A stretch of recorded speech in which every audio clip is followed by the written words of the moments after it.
Bonjour tout le monde, j'espère que vous allez bien. Je me présente à vous, je suis Edith Sarrazin-Plouffe, je suis agente de gestion de personnel pour la belle équipe de la DME. La belle équipe également qui est derrière la semaine de la bienveillance sous le thème cette année d'un petit geste à la fois. Donc, c'est notre deuxième édition déjà.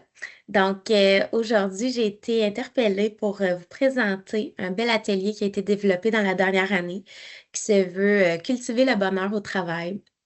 Ça me fait plaisir de vous présenter ça aujourd'hui, toujours dans la bienveillance. Ça va peut-être être un peu plus de la bienveillance envers vous-même. C'est des petits gestes que vous pouvez peut-être poser pour améliorer tout simplement votre niveau de bonheur au quotidien dans le cadre du travail. Donc, sans plus tarder, je vais vous faire un beau partage d'écran pour que vous puissiez voir la présentation qu'on a pour vous. Et voilà, c'est parti. Donc, cultiver le bonheur au travail par la belle équipe de développement mieux-être. Donc, le secret du bonheur, c'est d'être heureux. Mais le secret pour être heureux, c'est d'avoir du plaisir. Pour avoir du plaisir, il faut faire les choses avec amour. Une belle citation que j'ai prise de Sylvain Guimond, qui est un docteur en psychologie. J'ai eu la chance de participer à une de ses conférences l'année dernière, puis c'est un homme très inspirant. Donc, si vous avez la chance, entre autres, d'aller assister à une de ses conférences, je vous encourage grandement. Comment pouvons-nous augmenter notre niveau de bonheur? Donc, un petit indice ici, là, la petite cocotte avec la main sur la bouche, qu'est-ce qu'elle semble faire? Donc, elle semble retenir un beau rire, un beau sourire. Donc, assurément, la recette du bonheur, ben, selon moi, ça passe beaucoup par le rire. L'enfant, saviez-vous, rit en moyenne 300 fois par jour, ce qui est quand même énorme. Je serais curieuse de voir la moyenne de l'adulte. Donc, justement, je vous demande là, peut-être de réfléchir si vous pensez savoir la moyenne de l'adulte. L'adulte rit en moyenne 15 à 20 fois par jour. C'est pas énorme comparativement à un enfant qui se passe de 300 fois. Donc, moi, je trouve qu'il y a quand même un grand écart entre les deux. Puis, je me questionne justement à savoir pourquoi on perd ça en vieillissant. Ben, malheureusement, justement, les adultes, ben, malheureusement, on est pris toujours dans un tourbillon. On a tout ce qui est la pression, l'anxiété, le stress, la charge mentale. Donc, malheureusement, c'est tous des inhibiteurs du rire spontané, comme les enfants. Pourtant, le rire, c'est la santé. Vous avez sûrement déjà entendu cette belle expression. Donc, le rire permet justement d'évacuer du stress, de détendre nos muscles, d'oxygéner notre cerveau et notre cœur, renforcer notre système immunitaire, favoriser notre digestion et prévenir les maladies cardiovasculaires. Donc, ça, c'est tout à notre avantage de rire davantage, justement. Donc, c'est bon de garder ça en tête et de se rappeler que le rire, ben, devrait faire partie prenante de notre vie. Je vous, euh, Je vous sollicite à regarder les images ici qui sont présentées à l'écran. On a une équipe A, une équipe B.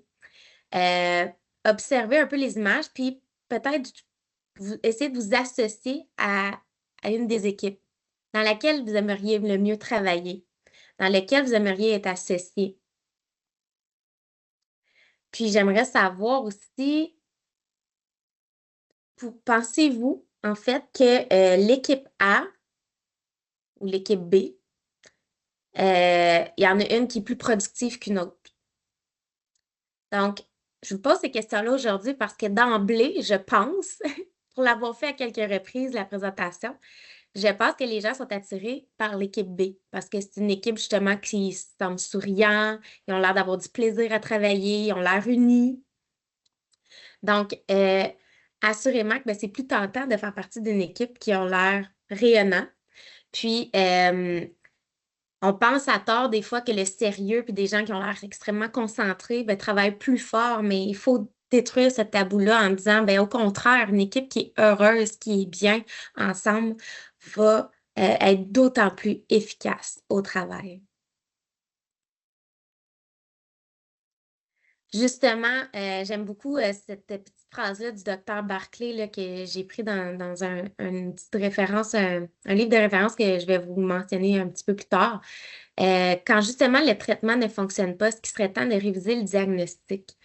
Ce que ça veut dire, c'est de dire, ben, euh, justement, tu sais, si on va chez le médecin et on est constamment en train de prendre des médicaments différents, puis que ça semble pas fonctionner, des fois, est-ce qu'il faudrait se pencher sur est-ce que c'est le diagnostic qui est pas bon? Si je fais le parallèle justement au bonheur au travail, ben, des fois, c'est qu'on a tendance à toujours essayer d'utiliser les mêmes stratégies pour abattre un peu plus de travail, pour essayer de se motiver au travail. Mais on dirait que c'est des choses qu'on met en place, mais qui vont pas durer dans le temps. On essaie de se faire des calendriers hyper structurés, hyper chargés, mais pourtant, on n'arrive pas toujours à abattre le travail qu'on voudrait. Mais des fois, c'est de renverser le miroir puis de dire, ben, est-ce que je m'y prends de la bonne façon? Est-ce que je regarde le problème sur le bon angle? Je ne sais pas si je m'exprime clairement, là, mais je vais assurément démystifier tout ça pour vous, là, un petit peu plus loin. Dans le fond, j'ai des phrases clés ici qui peuvent vous permettre aussi de réfléchir un peu à tout ça. C'est pourquoi réussir est souvent associé à souffrir. C'est vrai, hein? On dirait qu'on associe souvent des gens qui réussissent à ouais, mais ils travaillent fort, puis mais en même temps, est-ce qu'on a nécessairement l'air plus en santé, ces personnes-là? Est-ce qu'ils ont l'air zen? Pas nécessairement. Justement, comment peut-on penser que se sentir débordé aide à accomplir quoi que ce soit? Pourquoi on valorise tout le temps que la personne qui a l'air hyper débordée, ben, c'est elle la personne efficace puis qui a l'air en contrôle? Quand au contraire, pour moi, j'ai tendance à admirer quelqu'un qui a l'air justement au-dessus d'un peu de ses affaires puis qui a l'air d'être en contrôle, justement. Tu sais, fait que faut pas toujours associer débordé à accomplissement. Il existe une autre voie aussi vers l'accomplissement qui est pas teintée d'insomnie, d'angoisse et de caféine. Tu sais, drôlement, on associe, je suis rendue à mon 8e café aujourd'hui, moi, mais ça devrait pas être valorisé nécessairement.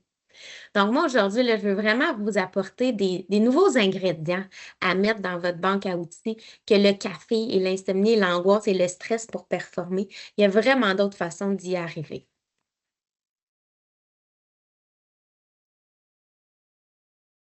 Plus un travail est stressant, plus il doit être amusant. Ça devrait être notre nouveau, mantra. Donc, justement, on a déjà la sphère stressante dans notre travail, fait qu'il faut équilibrer les choses. Ça peut pas juste être stressant, stressant, stressant, puis jamais avoir de plaisir. Il faut venir équilibrer les choses. Donc, je vais vous donner quelques exemples, justement. Je ne sais pas si on a des fervents de Grey's Anatomy, mais justement, on a un médecin qui, à chaque fois qu'il arrive en salle d'opération, il y a de la musique, il essaie de créer une ambiance détendue parce que justement, faire une opération, c'est déjà stressant en soi. Fait qu'il faut enlever une portion de stress. Fait que la musique vient détendre, faire de l'humour. Il lance justement dans sa salle. Bon, ben, c'est une bonne journée pour sauver des vies. Mais justement, tu sais, il faut venir enlever le stress au quotidien. L'enjeu est déjà là d'opérer. Est-ce qu'on peut diminuer le stress le autant que possible? J'ai d'autres exemples pour vous. Justement, on a les militaires. S'il y a bien des gens qui ont le stress élevé, là, ben, c'est des gens qui s'en vont au combat. Mais justement, tu sais, il y a des moments où ce qu'il faut être au combat, il faut être focus. Le stress est très élevé. On ne sait même pas si on va vivre ou mourir, là. Je veux dire, c'était quand même assez intense. Mais justement, les soldats, quand ils reviennent justement d'une mission, mais qu'est-ce qu'ils ont besoin de faire? Ben, lâcher leur fou. Ils vont justement avoir droit à des spectacles du monde, des spectacles de musique. Il y a un esprit de camaraderie qui règne parce faut faire sortir la pression, il faut faire sortir toute cette anxiété puis ce stress-là. Là, je suis allée dans des extrêmes, mais j'ai un dernier exemple pour vous, les pompiers. Justement, qui sont appelés justement des fois à aller au combat, où ce que justement leur niveau de stress va être extrêmement élevé. La vigilance est là. À ce moment-là, ils sont très focus, très professionnels. Mais après ça, je ne sais pas si vous avez déjà été témoin de vie de caserne. Moi, j'ai un frère pompier, fait que j'ai des anecdotes, mais euh, ça reste que la vie de caserne, après ça, là, c'est très léger, c'est très camarade, on se fait des mauvais coups, il faut rire parce qu'il faut équilibrer tout ça. C'est impossible de rester toujours dans un certain mindset de pression, de, de performance. Donc, il faut équilibrer. Fait que je vous dis dans le fond que oui, votre travail, des fois, il est stressant, puis oui, vous avez besoin d'être focus, puis pendant que vous êtes dans une intervention, c'est peut-être pas le meilleur moment pour lâcher une petite blague, mais après ça, il faut venir rééquilibrer. Fait qu'il y a des moments où il faut être focus et très vigilant et dans la performance, mais tout de suite après, il faut faire descendre la pression, puis le plaisir puis l'amusement, c'est la meilleure clé pour venir dissiper toute forme d'anxiété puis de stress.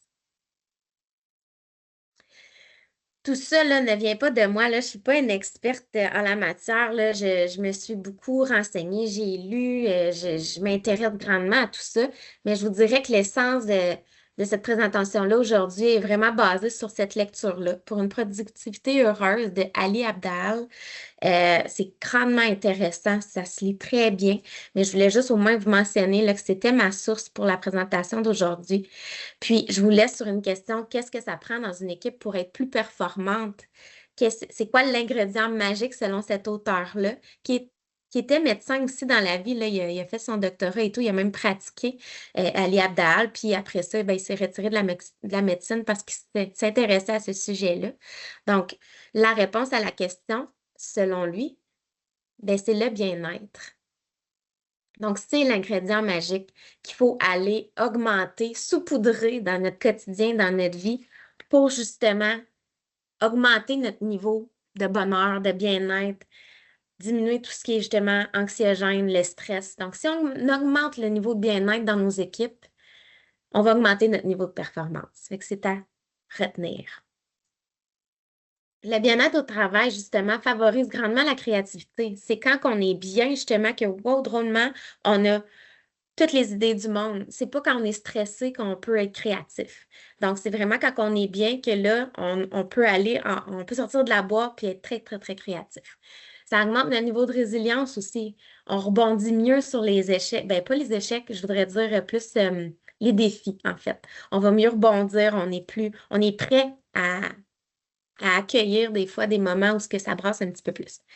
On a plus de capacité justement à résoudre les problèmes parce qu'on est plus créatif à trouver des solutions.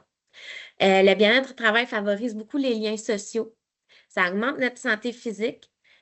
En somme, ça fait une belle spirale positive. Donc, les émotions positives sont le carburant de l'épanouissement humain.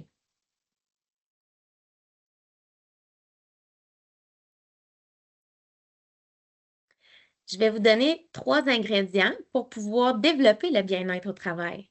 Donc, le jeu, le pouvoir et les gens sont 3 ingrédients justement que vous pouvez ajouter dans votre quotidien, autant au travail qu'à la maison, qui vont favoriser beaucoup votre niveau de bien-être. Donc, encore là, je vous rappelle que si vous avez un grand niveau de bien-être, mais vous avez un grand niveau de productivité aussi. Ça va ensemble.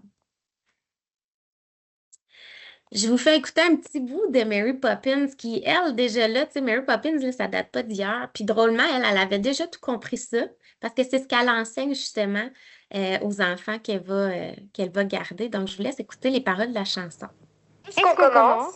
C'est un jeu, vous l'avez dit, Mary Poppins. Ma foi, cela dépend de la façon de l'envisager. Vous savez, il est vrai que dans chaque travail, il y a un élément au fond qui fait que l'on s'adapte. Une chose qu'on aime. Et chaque tâche peut devenir survenue comme un plaisir. Tous les soupirs valent pas mieux qu'un sourire. C'est le morceau de sucre qui est la méthode à couler. La méthode à couler, méthode à couler. Juste un morceau de sucre qui est la méthode à couler. Ça rend la vie plus belle. Donc, je ne sais pas si vous avez porté attention aux paroles. Elle dit c'est le morceau de sucre qui aide la médecine à couler. Ce que ça veut dire, en fait, c'est trouver justement votre morceau de sucre qui fait que la tâche qu'on a à accomplir va couler, va être plaisante à faire. Dans l'image ici, dans la petite vidéo, justement, on a des enfants qui doivent faire le ménage de leur chambre, puis comme vous avez vu, c'est assez bordélique. Donc, Mary Poppins, ce qu'elle dit, c'est justement trouver du plaisir à faire des tâches qui ne sont pas nécessairement agréables. Donc, puis si on le fait dans le sourire, ben, c'est déjà là plus agréable. Donc, quand je vous rappelais justement qu'un des ingrédients, ben, c'est le jeu, ben, c'est un peu ça. C'est d'amener le jeu dans ce qui est obligatoire, dans ce qui est comme peut-être un petit peu plus sérieux, mais des fois, c'est d'amener des petits éléments de jeu qui vont rendre le tout plus agréable. Euh, le jeu apporte beaucoup d'énergie aussi. Donc, si on a hâte de faire une tâche, ben drôlement, on a l'énergie. Essayez de penser justement à des moments où ce que vous avez hâte d'accomplir quelque chose, l'énergie que vous avez. Parce qu'on a hâte, fait qu'on crée comme une petite énergie. Puis drôlement, ça passe vite, on est content, on est fier. Donc, c'est un peu ça. C'est d'essayer d'intégrer des fois des petits défis. Tu sais, je comprends que là, on ne peut pas commencer à jouer à un jeu de société là, pendant qu'on est au travail. C'est pas ça que j'essaie de vous mentionner, là. C'est de comment on peut rendre la tâche plus agréable. Dans le fond, c'est ça qui est à retenir. C'est de dire, je vais donner un exemple banal du quotidien qui est exemple vider le lave-vaisselle. Ben, en tout cas, moi, pour ma part, c'est pas une tâche qui me plaît particulièrement. Mais justement, je me dis, bon, ben, j'ai pas le choix, là, il faut que je le vide, sinon il n'y a personne qui va le faire. Donc, ben, quand j'ai à le faire, ben, justement, ben, je me mets de la musique. Puis là, ben, drôlement, je chante, je me mets de la musique que moi, j'apprécie. Puis drôlement, ben, dans le temps de le dire, ça m'a pris 2 chansons, puis le lave-vaisselle est vidé. Puis drôlement, ben, des fois, je vais me donner justement le petit défi de dire, OK, je me donne 2 chansons, une chanson pour le vider. Fait que, tu sais, je peux ajouter des éléments de défi dans ma tâche pour me challenger, puis rendre ça plus drôle, juste plus agréable. Je fais ça aussi pour les devoirs de mes enfants. Drôlement, il y a aucun enfant qui a le goût de faire des devoirs, mais justement, j'ai réussi à amener le jeu dans la tâche. C'est de dire, ben, j'ai acheté des crayons pour que les enfants puissent écrire leurs mots dans la fenêtre, puis puissent faire des phrases. Puis, drôlement, ils se battent. J'ai plus besoin de me battre là, quand c'est le temps de faire des devoirs. Ça peut être de dire, OK, fais une phrase rigolote avec le mot que tu as à étudier. Euh, tu sais, on n'est pas obligé de toujours faire des phrases extrêmement sérieuses, mais la notion va quand même entrer. Donc, c'est ça, c'est d'intégrer des petits moments de plaisir dans les tâches qui nous incombent, qu'on n'a pas le choix de faire, mais pourquoi on ne peut pas rendre ça amusant et plaisant? Je vous incite également à alimenter votre curiosité. D'être curieux, justement, augmente beaucoup notre niveau de dopamine, qui est notre niveau de bien-être. Donc, quand on s'intéresse aux choses, du pourquoi que c'est comme ça, euh, donc de s'intéresser au pourquoi des choses, chercher des réponses, veut pas, quand on est en mode curiosité, ben, on augmente justement les hormones de bien-être, drôlement. Donc, juste de s'intéresser et d'être curieux, ben déjà là, on augmente notre niveau de bien-être également. Je vais vous montrer encore là un petit bout de vidéo là, sans le montrer en entier. Justement, quelqu'un qui a compris un peu la notion de dire comment je peux intégrer un peu de plaisir et de jeu dans une tâche qui est obligatoire dans le cadre du travail. Ça va peut-être vous aider à imager ce que j'essaie de vous dire.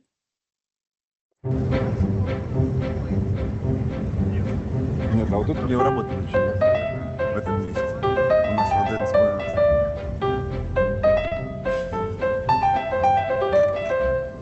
Вау, ох ты чё, чувачок, полетел. Красавчик какой. Хорошенький надо взять. Смотрите,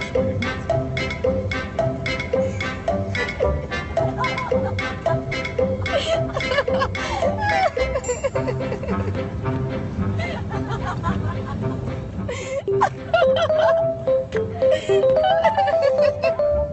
Зачет.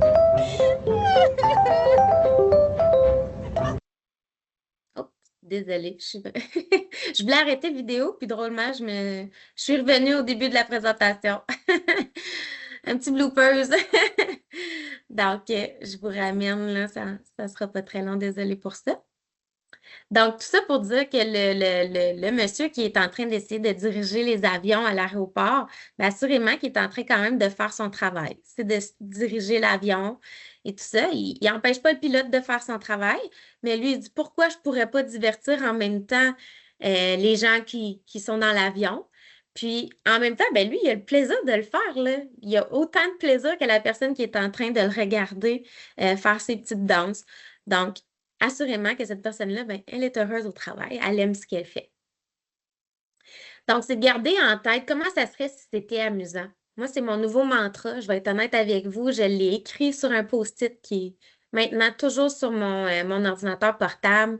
Puis, je l'ai épinglé là, à quelques endroits aussi à la maison parce que justement, je veux essayer que chaque petite chose puisse devenir amusant. Comment je peux toujours faire en sorte que la tâche ou peu importe, je puisse y ajouter une petite twist qui fait que justement, ça peut devenir amusant de le faire. Donc, j'ai mis aussi quelques photos, là, le fameux ménage. Ben justement, drôlement, on est capable de se mettre de la musique puis tomber dans dans un genre de petit rôle. Ben, pourquoi on ne peut pas se permettre ça aussi dans d'autres sphères de notre vie? La musique en soi, ben aussi, c'est un bon exemple d'une façon de rendre une tâche des fois un petit peu plus amusante. Le pouvoir du pyjama. Donc, là, je vous rassure, là, je ne vous demande pas d'arriver au travail en pyjama. C'est pas l'intention.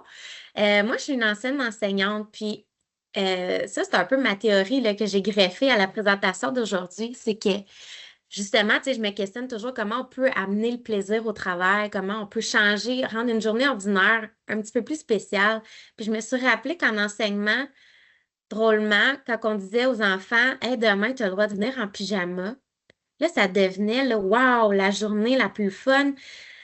Les enfants étaient excités de venir à l'école en pyjama. Il n'y a pas un enfant qui manquait cette journée-là, drôlement. Le taux d'absentéisme était très faible parce qu'il n'y a pas un enfant qui veut manquer la journée pyjama.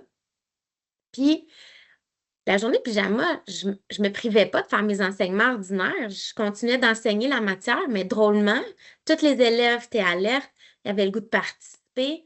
Il y avait comme une effervescence dans la classe juste parce qu'on était en pyjama. On ajoute un petit élément des fois dans une journée, puis ça vient de changer la dynamique.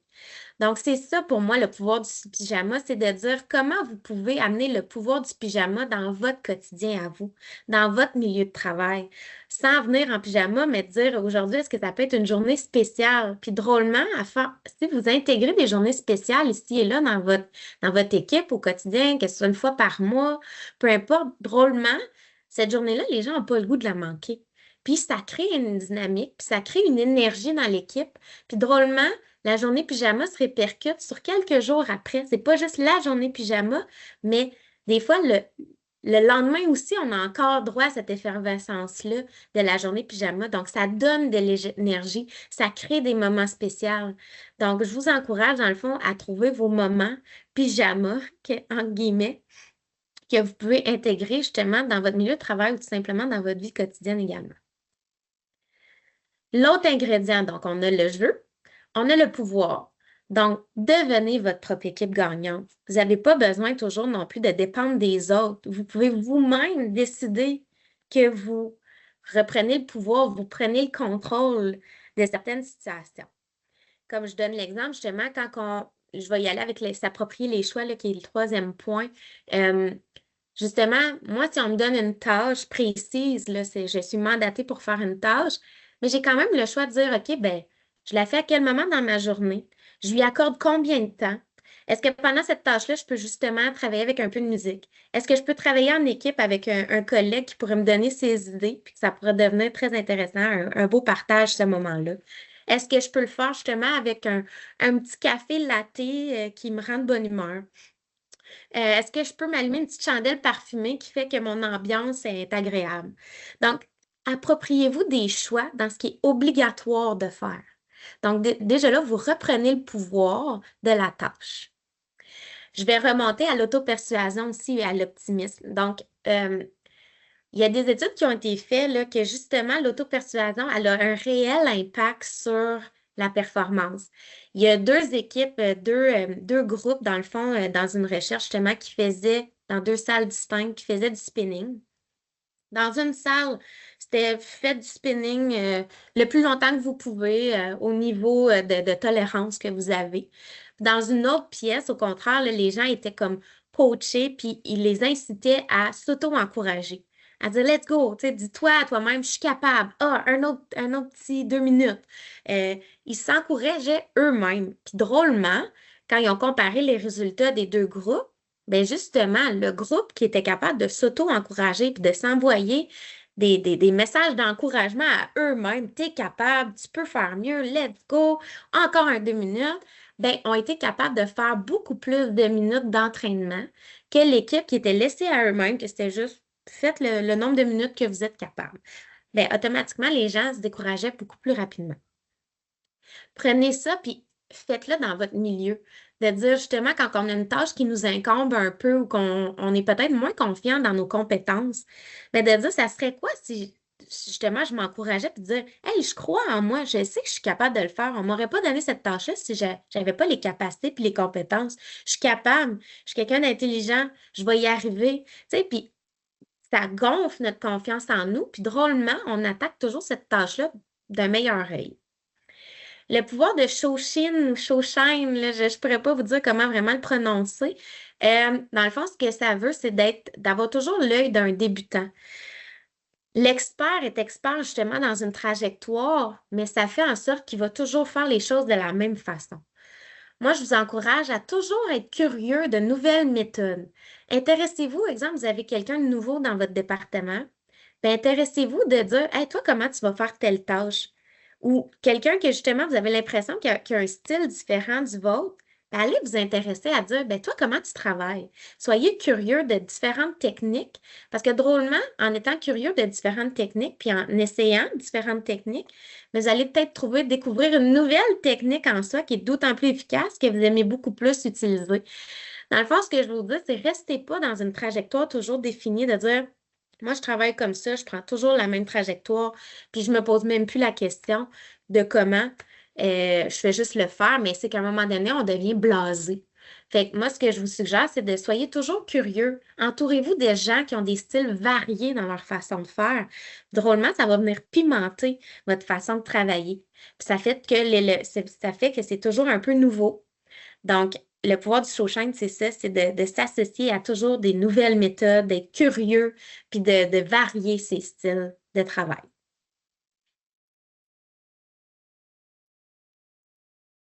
Les gens, le dernier ingrédient qui est très important dans le bien-être, c'est justement, faut pas sous-estimer le pouvoir que les gens nous apportent. Les gens nous procurent extrêmement d'énergie. On est des gens qui ont besoin des autres. On l'a vu dans la COVID, hein, on était en train de virer fou de ne pas voir des gens, de ne pas se nourrir de l'énergie des autres. Mais c'est réel, les gens nous donnent réellement de l'énergie. Quand on s'entoure de gens positifs, quand on s'entoure des gens avec qui on peut rire, quand on crée une réelle camaraderie dans notre milieu de travail, drôlement, on a l'énergie, puis on a le plaisir et le désir d'aller travailler. Donc, quand c'est plaisant, on a le goût d'être là, on a le goût de rester, mais qu'est-ce qui fait que c'est plaisant? C'est rare qu'on peut créer une ambiance plaisante toute seule. On a besoin des gens pour créer cette synergie-là. Donc, entourez-vous de gens justement positifs qui vont nous donner de l'énergie. Créer de la camaraderie, pas juste du travail d'équipe. Du travail d'équipe, c'est du partage de tâches. Moi, je parle de camaraderie, de se taquiner, de rire, de se raconter notre journée. Ça a un réel pouvoir. Avoir des échanges positifs, qu'est-ce que ça veut dire? C'est d'échanger réellement avec la personne puis s'intéresser vraiment, sincèrement, dans le fond. C'est de dire, si quelqu'un vient me dire, hey, j'ai eu une promotion, ah, bravo! C'est positif, mais c'est pas un échange positif. Un échange positif qui va vraiment être créateur d'énergie, c'est d'avoir un échange, de dire ah, tu as eu une promotion, mais là, ça fait combien de temps que tu attendais ça? Qu'est-ce que tu as fait pour te préparer? Qu'est-ce que ça va avoir comme impact dans ta vie? Donc, avoir un échange puis vraiment s'intéresser. Vous allez voir comment ça va vous créer de l'énergie, autant la personne qui a posé les questions qui s'est intéressée, puis autant la personne qui a pu échanger sur l'aspect positif de sa vie. Donc, drôlement, on va ressortir de cette conversation-là qui peut avoir pris 2-3 minutes. Drôlement, on va se retrouver énergisé. On va retourner à notre bureau, puis drôlement, on est plus léger, plus positif, puis plus apte à continuer notre travail. L'entraide également. On est drôlement toujours un peu gêné d'aller demander de l'aide à un collègue parce qu'on a l'impression qu'il est surchargé, puis que là, si on lui demande de l'aide, bien là, on vient comme ajouter peut-être une lourdeur, tout ça, mais au contraire, l'entraide procure de l'énergie aussi.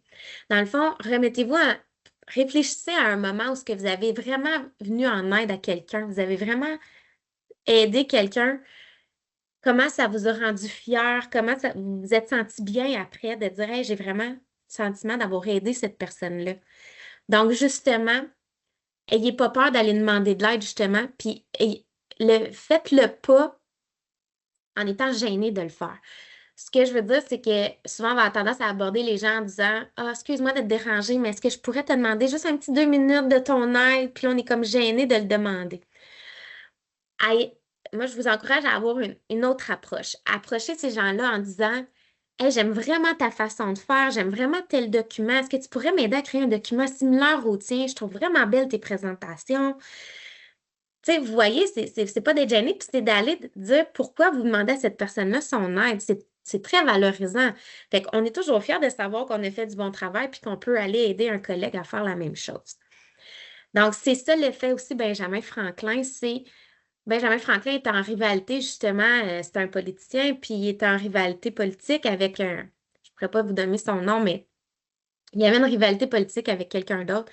Puis c'était toujours tendu. Puis à chaque fois qu'ils se rencontraient, là, c'était teinté d'agressivité, puis de tension, puis tout ça. Puis Benjamin Franklin n'était pas à l'aise avec ça en se disant est-ce que c'est obligé d'être comme ça? C'est pas parce qu'on est en politique puis qu'on est des rivaux qu'on est obligé d'être tendu puis qu'il y ait cette animosité-là entre nous. L'idée qu'il y a eu, c'est de dire je vais demander à mon rival dans un contexte autre qu'il me prête un ouvrage, un livre que je le sais qu'il y a dans sa bibliothèque. Fait que, il lui fait la demande, puis le rival en question est un peu étonné de la demande, considérant justement qu'ils sont comme ennemis, mais il accepte de donner l'ouvrage à Benjamin Franklin. Celui-ci consulte l'ouvrage et tout ça, puis quand il a terminé, il prend le temps de lui écrire une petite note. Je te remercie grandement de m'avoir prêté cet ouvrage-là. Ça m'a grandement aidé. J'apprécie vraiment, considérant la situation, que tu aies accepté de m'aider. À partir de maintenant, là, ça a tout tombé. Drôlement, les deux rivaux, malgré qu'ils étaient rivaux, étaient capables d'une certaine, justement, d'une certaine diplomatie entre eux, une poignée de main, un respect mutuel. Donc, toutes les tensions se sont trouvées à être grandement inexistantes. Donc, puis c'est devenu vraiment un effet. C'est l'effet Benjamin Franklin qui parle justement de l'effet d'entraide, l'effet d'aider quelqu'un enlève des fois des tensions entre deux rivaux, deux ennemis. Donc, c'est à vous de bâtir votre équipe de rêve, dans le fond, en mettant tout ça en œuvre, en mettant justement nos fameux ingrédients ensemble, en bâtissant le bien-être dans vos équipes. Bien, justement, vous pouvez vous bâtir une équipe de rêve dans laquelle vous avez du plaisir réel à aller travailler à chaque matin, malgré le stress, malgré toute la pression. La charge de travail va drôlement mieux s'attaquer si on a une belle équipe en santé qui est bien, qui est heureux d'être au travail. Drôlement, on va avancer ensemble. On va se sentir beaucoup moins épuisé aussi, puis on va être d'autant plus performante.